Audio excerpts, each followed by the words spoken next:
If your heart has ever felt empty in prayer, if answers seem distant and daylight fades to silence, you are not alone. There are times when even the strongest grow weary, questioning in the quiet whether heaven is listening at all. In one of the loneliest chapters of all Scripture, the prophet Elijah wandered into the wilderness, discovering that God's silence is sometimes the doorway to his deepest presence. 1. Even God's prophets can feel alone and afraid. The story opens with a storm, one not of rain but of fear. Word reaches Elijah. Jezebel, the powerful queen, is enraged. She vows that by the next day, the prophet's life will end in violence and shame. 1 Kings 19:3 tells us, "Then he was afraid, and he arose and ran for his life." It's a stark pivot. Just days before, Elijah had called fire down from heaven, seen God's power displayed before multitudes. Now, alone and trembling, he runs into the wilderness, leaving behind every victory, every friend, every sense of calling. In this sacred book, even the mightiest can feel abandoned, exhausted, and unable to press on. Perhaps you've known such a moment, a sudden storm that makes faith feel small and God's voice far away.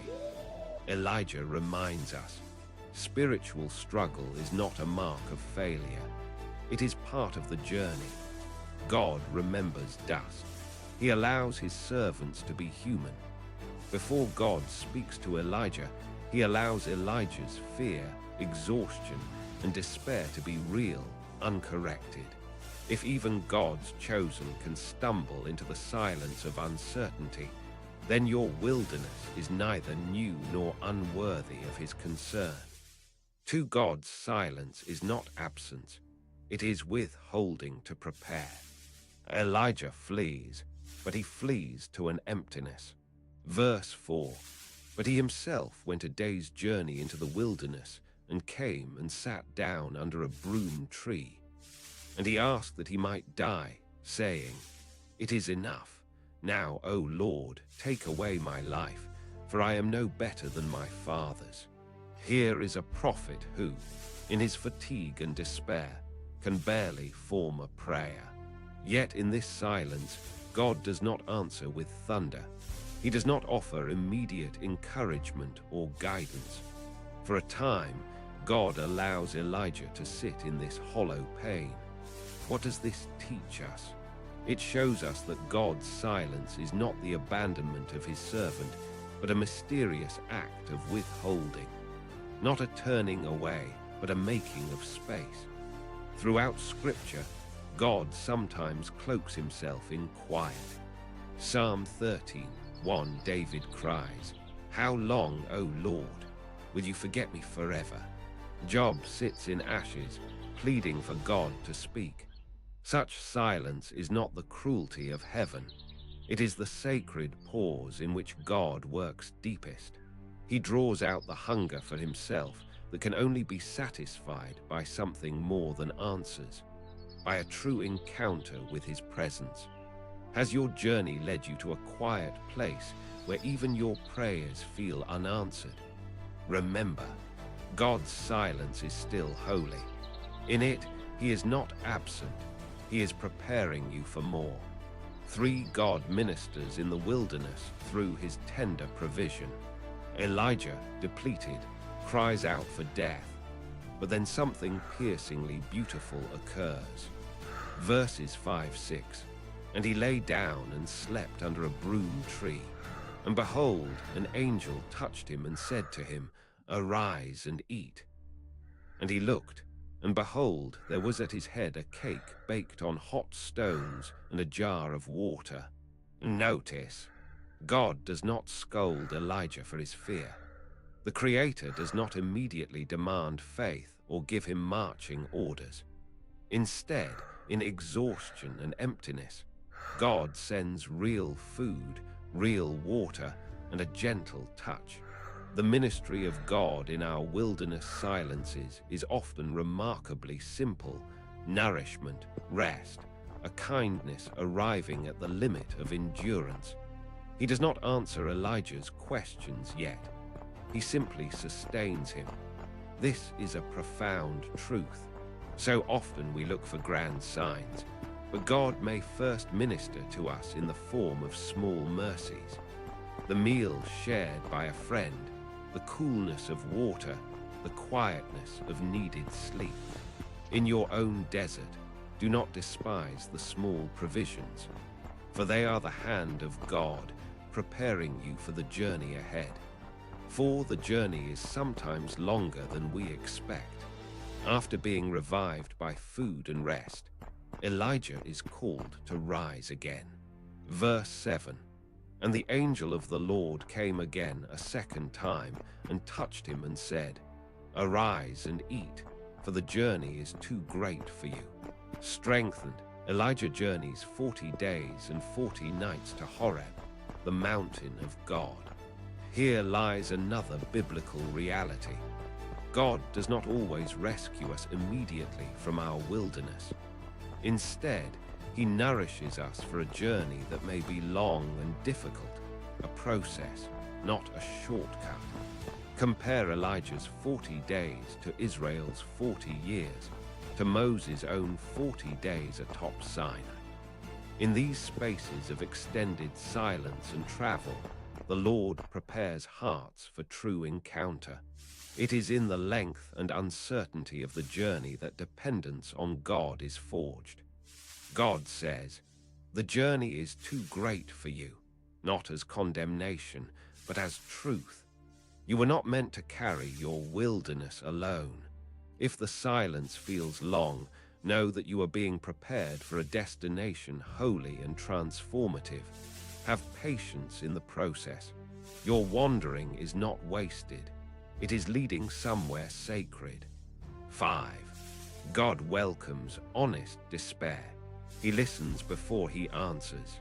When Elijah arrives at Horeb, he finds a cave and shelters there. Verse 9. And behold, the word of the Lord came to him, and he said to him, "What are you doing here, Elijah?" Here, after days of silence, God at last speaks, but not with command or rebuke. Instead, he begins with a question, creating space for Elijah to pour out his soul. Elijah replies, "I have been very jealous for the Lord, the God of hosts. For the people of Israel have forsaken your covenant, and I, even I only, am left, and they seek my life to take it away." God, the all-knowing, invites Elijah's despair. He takes time to listen, not just to direct. This is a recurring theme throughout Scripture.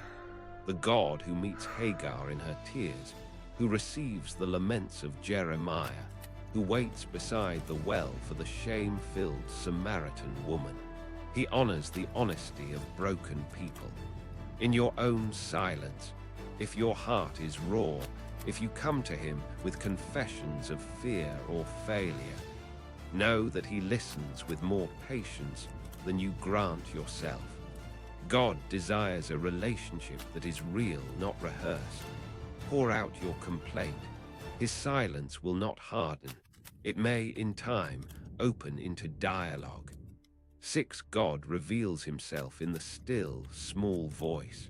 Having poured out his burden, Elijah is instructed to stand on the mountaintop.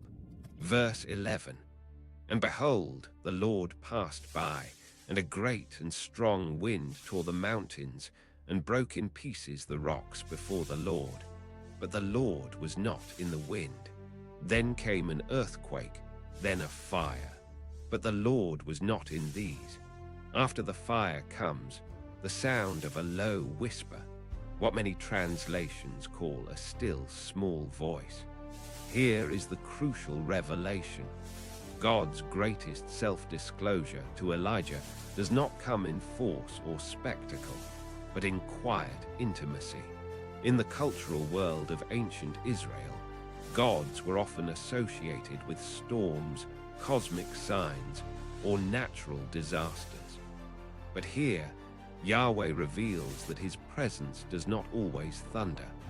It might come as a nearly silent breath. The lesson is clear. Do not mistake the absence of drama for the absence of God. He is as near in the hush as he is in the storm.